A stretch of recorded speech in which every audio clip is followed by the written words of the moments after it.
Utiliser un système colorimétrique adapté au digital. La couleur est-elle codée en rouge, vert, bleu, RVB, ou en cyan, magenta, jaune, noir, CMJN?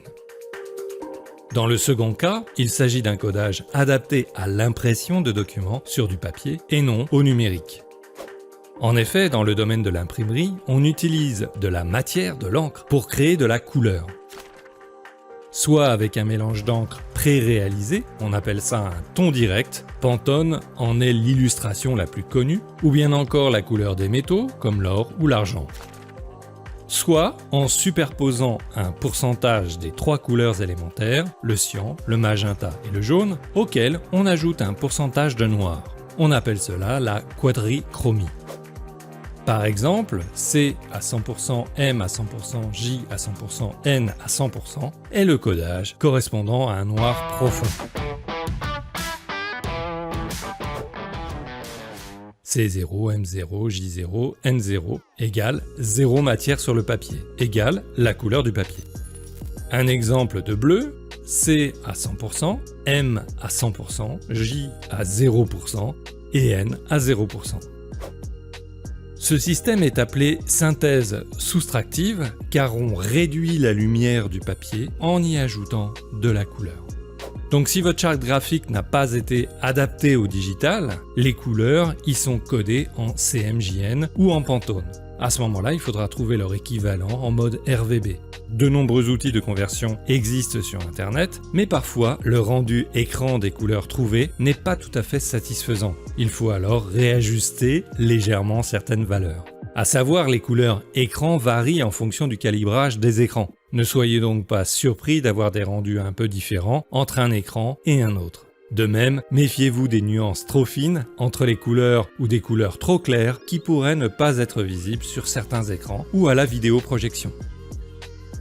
Dans le domaine du numérique, 3 systèmes de codage colorimétrique se retrouvent fréquemment, notamment dans les logiciels de la suite Microsoft Office. Le RVB, soit rouge, vert, bleu, RGB aussi pour Red, Green, Blue en anglais, l'hexadécimal, on va appeler X, et le TSL pour teinte, saturation, luminosité, HSL en anglais pour Hue, Saturation, Luminance. Le modèle RVB utilise la lumière pour créer la couleur. Il définit une couleur en combinant les valeurs d'intensité, comprises entre 0 et 255, des 3 couleurs primaires de ce système colorimétrique, le rouge, le vert et le bleu. Par exemple, le code 255-255-255 correspond au blanc et 000 correspond au noir. Selon ce principe, quelle est la couleur codée 00255? Eh bien oui, c'est du bleu. Ce système de synthèse est appelé synthèse additive car en mélangeant 2 des couleurs primaires, on obtient une couleur plus claire que chacune des composantes colorées initiales. Par exemple, si je mélange du rouge et du vert, cela va donner de la couleur jaune qui est incontestablement plus claire.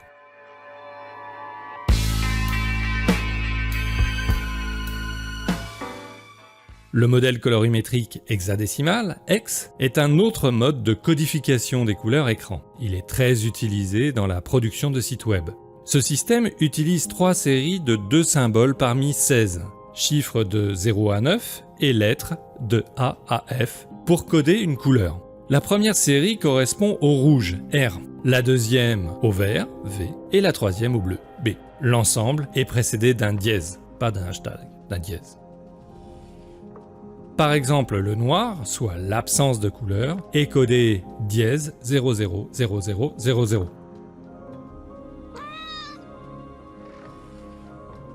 Le blanc, dièse FFFFFF.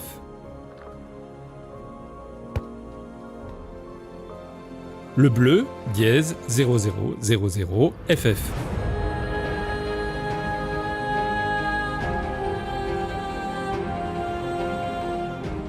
Si les 3 séries ont une valeur identique, il s'agira toujours de gris.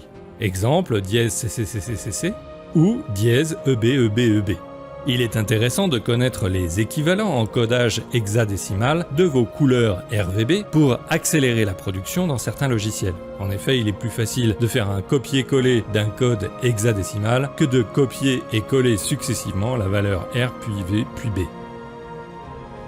Enfin, le système colorimétrique TSL va définir une couleur selon 3 critères, la teinte, la saturation et la luminosité, appelée également luminance dans certains logiciels.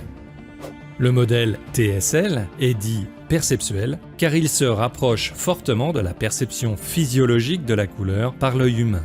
Rappelons ici que la couleur n'existe que parce qu'on la regarde, pour paraphraser Michel Pastoureau, le grand spécialiste français de la symbolique et de l'histoire culturelle des couleurs. En effet, les couleurs sont des longueurs d'onde perçues par l'homme, comprises entre 380 et 780 nanomètres. Les scientifiques parlent du spectre optique, c'est-à-dire globalement la lumière que voit l'œil. La teinte est la couleur du spectre correspondant à une longueur d'onde unique, bleu, vert, jaune, rouge, etc. Cette perception de la couleur est mesurée sur une échelle circulaire de 0 à 360 degrés, sauf dans les logiciels de la suite Office dans lesquels la formule est différente puisque le cercle de couleur est représenté par une valeur de 0 à 255 comme en RVB et non entre 0 degré et 360 degrés. La saturation exprime le degré de pureté de la couleur, soit le pourcentage de gris ajouté à la couleur. Cette valeur est généralement exprimée en pourcentage entre 0% et 100%, 0 correspondant au gris de la couleur et 100 à la couleur pure saturée. Comme pour la teinte, les logiciels de la suite Office se distinguent puisqu'ils codent la saturation entre 0 et 255. La luminosité représente le degré d'éclaircissement ou d'assombrissement d'une couleur, la teinte à laquelle on ajoute du blanc ou du noir. Elle est définie par une échelle linéaire allant de 0% correspondant au noir à 100% en passant par tous les niveaux de gris. Les teintes sur le cercle chromatique sont toutes au même niveau de luminosité de 50%. Encore une fois, Microsoft propose un autre mode de codage de la luminosité entre 0 correspondant au noir et 255 au blanc. En bref, dans le domaine du digital, utiliser le CMJN non, mais les RVB, Hex et TSL, oui. Il faudra trouver les bonnes équivalences.